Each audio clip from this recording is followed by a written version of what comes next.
Welcome, and thanks for joining me today on Mortgage Manager Playbook, a podcast for sales leaders who want to improve their team's sales performance and originate more loans. I'm Pat Sherlock, your host. Today's topic is such an important one, fintech. And what is the rate strategy for bankers? This is such an important one, and I have the perfect person to share his wisdom on it is my great friend, Bill Kroll. Bill has been in banking for a very long time. He's currently managing director of the Casey Group. Prior to that, he was the head of the ABA Business Solutions. He was at Maryland National, one of the spots that I was at. And so I'm thrilled to have Bill with us today. Hi, Bill. Good morning. How are you, Pat? I'm great. And you're the perfect person because you've had such a long career in the banking world. And this issue of fintech never goes away. But before we jump to that, let's talk about how did you get into banking? Oh, gosh, good question. Believe it or not, in my high school, we actually had a high school bank. Really? And one of the local SNL sponsored it. And we had classrooms set up with a teller. And for one of the classes, you could take banking. And so I signed up, not really knowing what it was about. And I became a bank teller for 45 minutes a day and Oh, got wow. to see the flow of transactions. Well, I was never a bank teller, but I started in banking kind of similar. I was in the back office implanting names of the commercial customers that they had. So that was my entree. So, so talk to me about the challenges, and especially you've seen banks, big and small, for many, many years. Talk about the challenges that bankers have, but you don't think they're addressing. Next year, I'll be in banking 50 years. So What? started with Maryland National Bank, large Maryland bank, Mhm. back in 1975. And I was in the branch system and got to again see kind of the fundamentals of the flow of money. And then got into correspondent banking. And back then, that was a pretty big deal. And that's how bankers got to know one another, and we were able to sell excess capacity to community banks.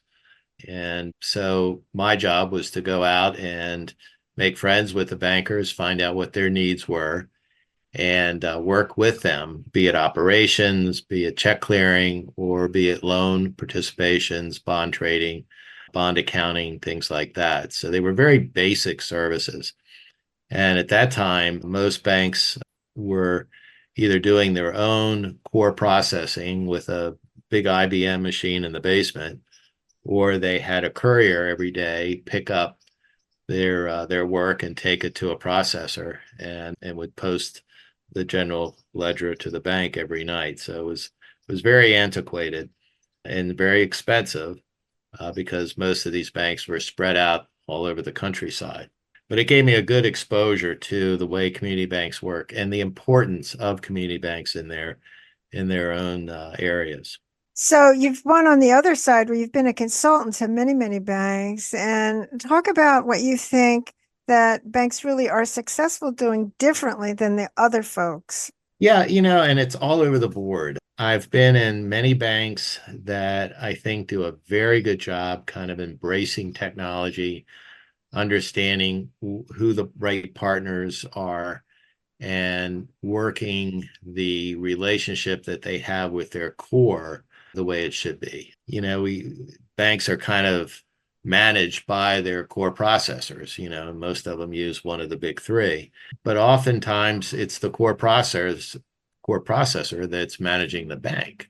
Mhm. And I've said many times that, you guys need to go back, look at your contract, see what you're paying for, and make sure you're utilizing these things and that you understand them.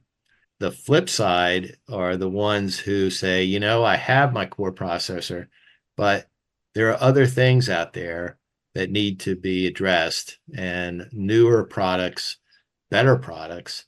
And is there a way to work with these other companies and plug into my core? So no surprise, we see really difference in strategies and they lead to being more successful than others. Well, I think that's a perfect segue into our main topic today to talk about the fintech world and bankers and what is the right strategy. So, Bill, what are your thoughts? Sure. I think that many banks think that they have a strategy, but they really don't. and it's sort of the newest, shiniest thing that comes along if they go to a conference or go to a webinar or read an article in the Banker, and they go, oh, that's something we should do. And my advice is that it should be done really starting with a board directive to create a committee. And that committee should be made up of people from all areas of the bank, lending operations, marketing, retail, and compliance. And put those people together and pick some of the younger workers that you have in the bank. These people are more up on fintechs and what's going on and what's modern, and charge them with the task of coming up with better ways to do things. And in my mind, if a fintech can come in and change behavior of the customer or change the behavior of someone in the bank for the better, then it's worth it. Then it's worth looking at it. And then take a look at the market. Who out there is doing what you need to be done? And it doesn't mean you have to interview 12 companies. Pick 3 or 4 and talk to your peers who use these. Get those references ahead of time. And what I always say is don't say to the company, give me a reference. You say, give me the names of the last 3 banks that you signed up and a person I can talk to. Because when you just ask for a reference, they're only going to give you the best one and somebody that they've known a long time. So then start with that, find out what their experience is. And then when you visit with the fintech, the company comes in for a presentation, call them ahead of time and tell them to send you an agenda. What are they going to be talking about? Who should be in the meeting? What are the objectives of the meeting? And what do you expect to get from that fintech? And hold them to the agenda. So when they do visit, it's just not a howdy doody call, but it's something of substance where you have the right people in the bank there at the onset talking with the fintech, and you can get a lot of information up front that can save you a lot of heartache down the road. And then if you do that with 3 or 4, then you're given the opportunity to make the right choice for the bank. So, Bill, I have observed, and I'm interested in your thoughts, that a lot of times this component of who's actually making the decision tends to be like the CFO. It tends to be the operational people, and I see that the sales side typically isn't really involved, and that's just my experience. What are your thoughts on that? Well, you've really hit it on, Pat. I mean, again, the CEO and the CFO are going to see everything from a broader perspective, and that's good. But at the end of the day, how does it change the behavior of the interaction with your customer to the better? Mm-hmm. And unless it does that, it just could be putting, again, that shiny object up there because it looks good. So what I've seen of late, particularly since the pandemic, is a lot of community bankers are having trouble filling a lot of positions. So there are software packages and systems out there now that can save human time, Mm-hmm. that can automate things that normally you would have people doing, so that those people can then be forward facing to the customer and be on the revenue side of the equation as opposed to just an expense. And so what I always say to these banks is think about the bank and the whole bank, but then look at areas where you have a lot of human expense, and is there a way to automate that? And again, it's not to lay off people. Goodness knows they need to hire more people, but you can make better use of those people and those salary dollars to increase revenue, increase efficiency, and then rely on these fintechs to do the sort of grunt work, per se, that we all have to do in banking. So, Bill, that raises the question that I also see at most institutions, and I'm also interested in your thoughts, is that when it comes to implementing Actually, now we've decided and we've selected which way we're going to go and all of that. Then when it actually comes, every time I always hear bankers say, well, this was more than I thought. Well, sure, because they're being asked to do this on top of their normal job. Sure. Right. So I think what's important, and again, this goes to the leadership, is it becomes part of the goals for that person. That Mm, segment of their time is to be spent on innovation or improved efficiencies, and that they're graded on that. mhm, So it's just not something that they have to do extra. And if the management recognizes that and gives the employee the time and the attention mhm, to perform this, I think it goes a long way. And that could include update meetings with the C-level staff or even the board, that this is an important project, that it's getting attention, and you as the person in charge of it are looking for guidance from that C-level person or that group, that committee.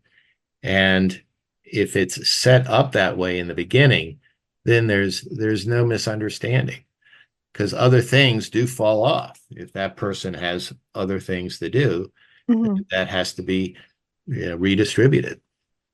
So have you seen it work better? I mean, there are outside vendors who implement the technology purchases. Has that worked better, or you just think that a bank should do it themselves and under the process that you're talking about? Well, I've always been a firm believer in you don't know what you don't know.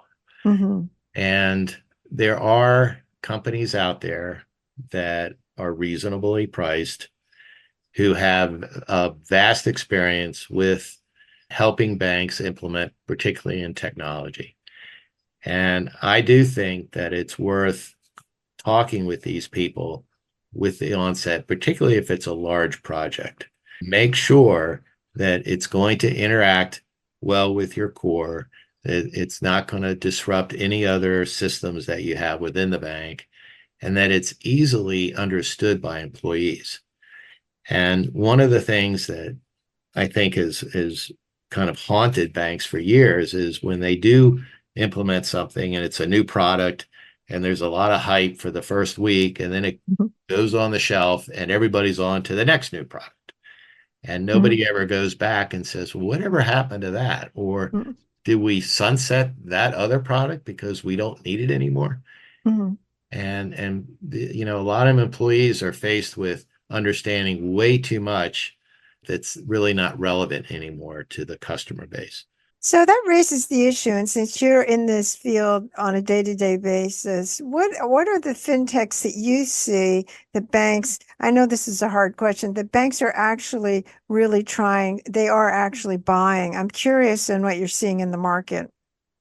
Yeah, I think that these some of the LOS systems that are out there, one of the hallmarks of community banks and most banks is, that personal service. And Hmm.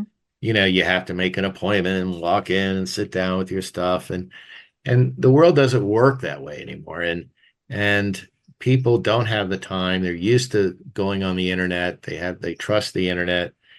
And to be able to have a portal out there on the bank's website to take on a loan application, whether it be mortgage, commercial, small working capital loans, lines of credit. People who are busy get online and apply for this stuff at 10 o'clock at night. And if you can have a portal, you can run the preliminary information on the borrower and get back to them in a day or two with a pre-qualification. And let me tell you something, the fintech lenders are doing that. Look, there's some huge companies out there that are lending to doctors and lawyers and accountants and people who don't have time to go to the bank at very high rates. Hmm. And then they're turning around and selling the asset to the banks. Well, these are bank customers. Why aren't you making that loan directly? And I think if you can make it easy and you can have an application where it doesn't have to finish, you can save it And then you can go back, you can transmit tax returns, rent rolls, insurance policies, whatever is required, and then almost have that portal between the bank and the borrower. And then you become that trusted advisor and that responsive lender who can get things done quickly. And it's not the old, well, I got to go to the committee. It's going to take another 2 weeks and I got to finish this write up. And Right. the excuses start to go away. And so are you seeing more and more banks addressing that? I'm curious in the real world, is that actually happening or are they just working on the back office stuff? Now they are doing it. And the good ones actually streamline the back office and they're able to connect to the core and they're able to create as the spread financial statements. Hmm. They can read tax returns. I mean, they save so much time of Hmm. the old days, filling in spreadsheets and running ratios. All that can be done very, very quickly, as well as background checks on the borrower or on the borrower's business. Hmm. And if you can cut that time up front, then more time can be spent making sure that that is the right request to the borrower, and then cross-selling other cash management Hmm. opportunities, trust opportunities, personal banking opportunities to that borrower. But start with the basic. So I'm curious when you're involved with the strategies, when the bank's starting to look at fintech and all of that, what's the stumbling block? Is it the problem that they, in other words, look at it as just an impossible task, or why is it that they don't go this way? Yeah, I think that it's kind of the nature of many people that have been in community banking. They don't want to take the risk of being wrong. And Hmm. community banks are usually a pretty safe place to work. And, if you do the right things and don't lose the money, or, you're going to get your raise next year and your bonus and you're going to have your job. And oftentimes the incentive is not to go, well, what if we did it this way? And and then start something very new that's kind of it's off the shelf that's cool and will change things. And then they go, oh wow, but what if we're wrong? And and then you have management who just doesn't see it. So I think again it gets back to the kind of leadership that the bank has, and are they younger, more fintech like. Hmm. And I think that that's happening when I look around and I visit banks that I've known for many, many years. I mean, in some cases, I'll go in and I knew the guy's grandfather who ran the bank. And so we are seeing a turnover in the management. And I think the good banks, the ones that are going to survive, are the ones who look at it as a business and say there are better ways of running this business. Well, that raises to the last question, and the time has flown by, but I'm curious about the fintech and artificial intelligence. Where do you see bankers on this? Are they scared of it? Are they wanting to pursue it? Or what are your thoughts on that? That's a great question. And I think it's not just with banking. I think, Hmm. all the businesses are grappling with this and trying to understand. In my mind, artificial intelligence that's facing the customer is where the high risk is. If a customer asks a question and for whatever reason it comes back with something that's either not right, not legal, Hmm. not compliant, I Hmm. think where banks need to really grasp it is internally. There are systems being developed, that I know of, where a artificial intelligence can go in and actually read every policy in the bank, and then read every regulation that the bank has to adhere to, and then in a matter of literally minutes can come up with a policy or an exception report that says, hey, wait a minute, this policy isn't compliant. And what it does is it creates a draft Hmm. in the banker to take it to their compliance officer or to their law firm to correct something.